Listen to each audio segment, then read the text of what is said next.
2019లో 3 December 2019 నేనే అడిగిన క్వశ్చన్కి కేంద్ర వ్యవసాయ శాఖ మంత్రి గారు ఇచ్చిన రిప్లైలో ఉన్న అంశం ఒక సభలో డాక్యుమెంట్ని ఇంకో సభలో కోట్ చేయడం నార్మలీ అలో చేయరు. తమరి ప్రత్యేక అనుమతి తీసుకొని ఈ డాక్యుమెంట్ని కోట్ చేయదలుచుకున్నా. మొత్తం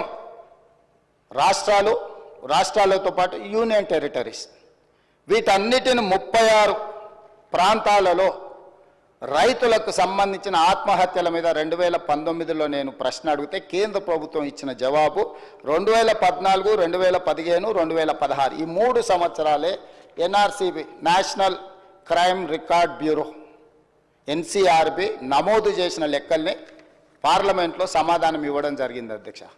ఇందులో రైతుల ఆత్మహత్యలు తగ్గినాయనో మేమేదో అద్భుతాలు సృష్టించినామనో నోరు తెరిస్తే అబద్ధాలు చెప్పే అలవాటు ఉండి అబద్ధాల సంఘానికి అధ్యక్షులు రాలేదు, ఉపాధ్యక్షుడు వచ్చి వర్కింగ్ ప్రెసిడెంట్ వచ్చి మళ్ళీ అదే అబద్ధాలు చెప్తున్నాడు అధ్యక్ష.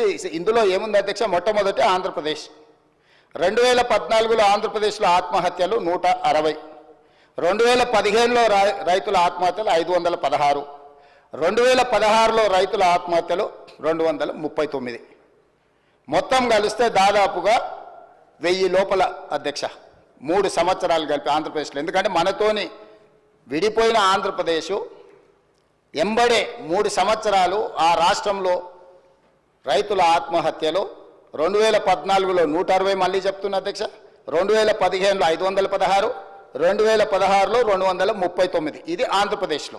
అదేవిధంగా సీరియల్ నెంబర్ 15లో మహారాష్ట్ర ఉంది అధ్యక్ష. ఎందుకంటే ఈ దేశంలో అత్యధికంగా ప్రతి సంవత్సరం అత్యధికంగా రైతు ఆత్మహత్యలలో మొదటి స్థానాన నిలబడుతున్నది మహారాష్ట్ర.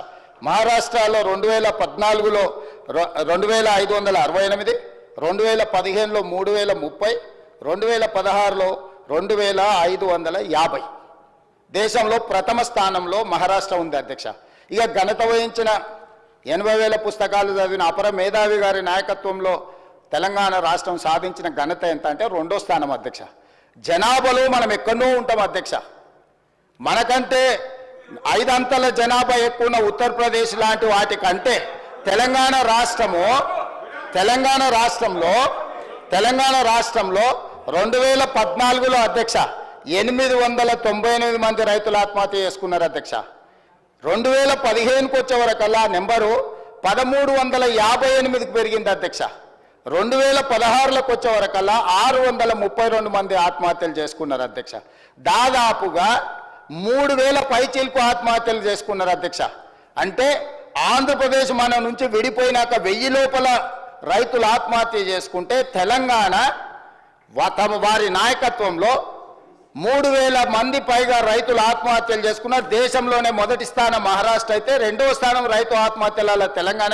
3 సంవత్సరాల లెక్కలు పార్లమెంట్లో పెడితే ఇది కూడా వాళ్ళ ఘనత మేము తగ్గించినాం. ఏంది మీ బొంద మీరు తగ్గించింది? నీతో పాటు ఉన్న ఆంధ్రప్రదేశ్ రాష్ట్రం ఎక్కడుంది? నువ్వెక్కడున్నావు? మిగతా రాష్ట్రాలు అన్ని కావాలంటే లెక్క చదువుతా అధ్యక్ష. ఏ రాష్ట్రం కూడా మనకంటే అత్యధిక జనాభా ఉన్న మధ్యప్రదేశ్ ఉత్తరప్రదేశ్ అధ్యక్ష.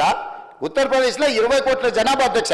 ఉత్తరప్రదేశ్లో 14లో 63 మంది రైతు ఆత్మహత్యలు, 15లో 145 మంది రైతు ఆత్మహత్యలు, 16లో 69 మంది ఆత్మహత్యలు అధ్యక్ష. దేశంలోనే అత్యధిక జనాభా ఉన్న ఉత్తరప్రదేశ్, పేదరికం ఉన్న ఉత్తరప్రదేశ్ 14లో మనకు 63 మంది, 15లో 145 మంది, 16లో 69 మంది రైతు ఆత్మహత్యలు అధ్యక్ష. ధనిక రాష్ట్రము, మిగులు రాష్ట్రము, ఇట్లాంటి ధనిక రాష్ట్రంలో మిగులు రాష్ట్రంలో 14, 15, 16లో దాదాపుగా 3000 మంది రైతులు ఆత్మహత్యలు చేసుకున్నారంటే తలదించుకోవాల్సింది పోయి రైతుల క్షమాపణ చెప్పాల్సింది పోయి మేము మా గొప్పలు చూడండి, మా తాతలు నేతులు తాగిండ్రు, మీరు మా మూతి వాసన చూడండి, తినడానికి తిండి లేదు కానీ మేము మీసాలకు సంపంగా నూనె పెట్టుకుంటాం. ఏంటి అధ్యక్ష ఈ గొప్పలని? ఇది ఒక విషయం అధ్యక్ష. అదే విషయంగా రుణమాఫీకి సంబంధించింది అధ్యక్ష. మేము అద్భుతాలు చేసినాం, మీరు వచ్చి అన్యాయం చేసారు రైతులకు. ఇక మీరు అన్యాయం చేయబట్టి ఈరోజు మొత్తం రాష్ట్రం దివాలా తీసిపోయిందని గొప్పలు చెప్పుకున్నారు అధ్యక్ష. నేను వాస్తవాలను తమ ద్వారా తెలంగాణ సమాజానికి రైతాంగానికి వాస్తవం తెలుసు కాబట్టి వాళ్ళకి తెలిసిన ప్రకారం కర్రు కాల్చారు, వాత పెట్టారు అధ్యక్ష. ఒకసారి అధికారం తీసి రెండోసారి డిపాజిట్లు కూడా తీసేసారు అధ్యక్ష. అయినా వాళ్ళు మారతలేరు, మాట కూడా మారతలేరు, మనుషులు మారలేదు, మాటలు కూడా మారలేదు. కానీ నేను వాస్తవాలను అయితే మరి చెప్పాలి కదా అధ్యక్ష.